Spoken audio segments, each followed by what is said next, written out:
এটা বামন বিন্ধা সেবা সমবায় মন্ডি সম্পাদক মনা করছেন আজিঠু ধান ଆଉ ନେବେ ନାହିଁ।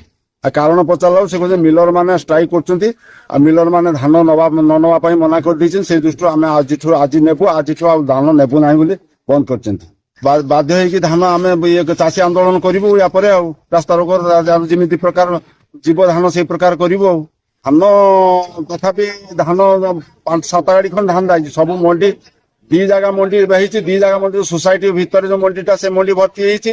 দ্বিতীয়ত এটি রাস্তা পাখে গোটে মন্ডি এই বি ভর্তি হয়ে গেলেনি। বর্তমান আউ ধান রক্ষা জায়গা নেই। মিলর মানে গাড়ি পঠাও না, গাড়ি এপর্যন্ত গোটে যাও না, যা ফଳରେ কি ধান রক্ষা জায়গা বি না। ধান আসুচি চাষী মানে বাধ্য ହେଇକି ধাନ ଆଣୁଛନ୍ତି।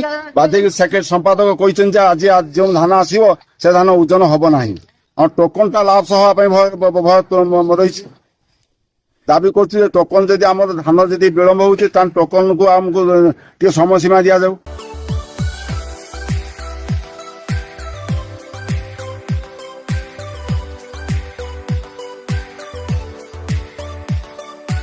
हॉलमार्क ऑर्नामेंट्स स्वप्नरू सत जाए।